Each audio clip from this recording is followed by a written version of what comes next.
Hi there, Marie Cross here from Fit, and welcome to Module 10, Part 1 of Managing Difficult Conversation in your Ultimate Customer Service Training Programme. Operating on the front line within a customer service environment, whether that's face-to-face, on the phone or online, means there will always be times when a difficult conversation has to be had with a customer or maybe even a colleague.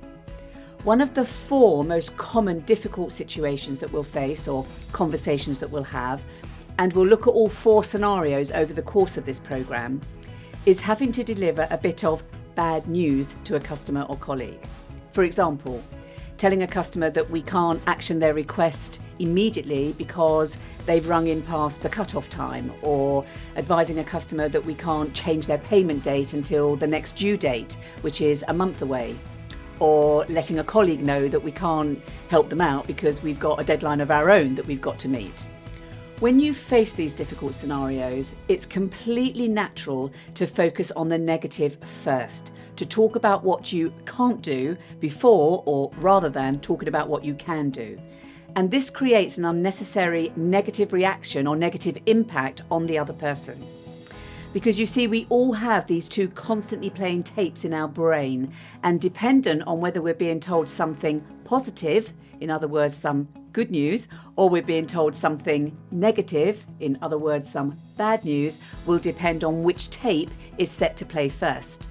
So the trick is to start the positive tape, the good news tape, the can-do tape playing first, so that when you deliver that bad news, it gets delivered onto the positive tape, lessening the negative impact so that the bad news lands more positively. It's a simple case of reverse psychology in play. And here's how it works. Let's imagine for a moment that I'm a keen theatre goer, which I am, by the way, and I call the box office to try and book a show for next Friday evening. And the box office clerk starts her response with, "I'm ever so sorry, unfortunately, I'm afraid to tell you that." I mean, we kind of know what's coming next, don't we? There's going to be some bad news. They haven't got any tickets for my show.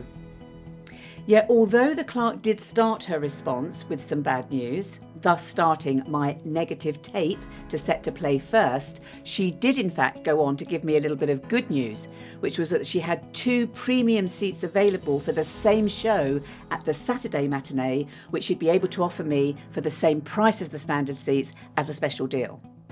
Not ideal, because I wanted to go Friday evening, but certainly better than not going to the theatre at all, would you agree?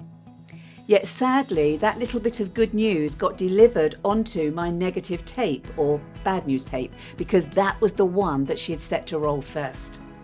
What did that do to the good news? Well, it diluted it at best and perhaps even negated it altogether at worst. So we use the tape technique, a clever little 1%er that uses reverse psychology to deliver a negative message or a bit of bad news by setting our customer's positive tape to play first whenever we've got a little bit of bad news to deliver.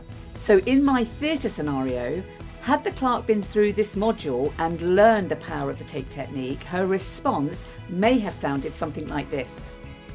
"I can certainly offer you 2 premium seats at our Saturday matinee for the same price as a standard weekday seat, although we are fully booked for the Friday evening show now. How does that sound to you?"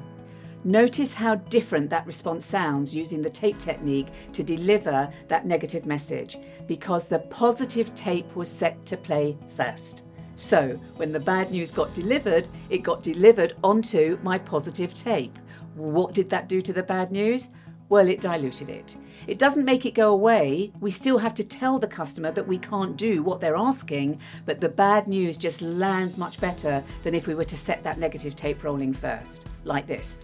"I'm ever so sorry, we've sold all the standard seats for next Friday, but I can give you 2 premium seats for Saturday's matinee if you'd like."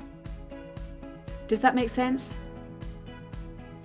It's such a brilliant little purple cow wow that works as well in life as it does in business. Here's how.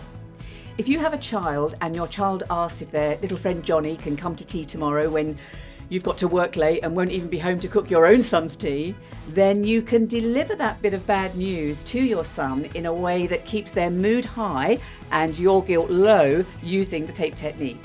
For example, you could say, "Yes, of course Johnny can come to tea, and maybe you can even have a sleepover. And we'll have to do it on Friday as Mummy's at work until 6 o'clock tomorrow. Would you like that, darling? So now it's your turn to give this fantastic little 1%er a go. Take a look at the examples in your workbook and come up with a positive way to deliver the bad news there using the tape technique. And then when you've completed that exercise, think about some other scenarios specific to your environment where the tape technique can be used to ensure that those negative messages land more positively if and when you face a difficult conversation like that with your customers or colleagues in the future.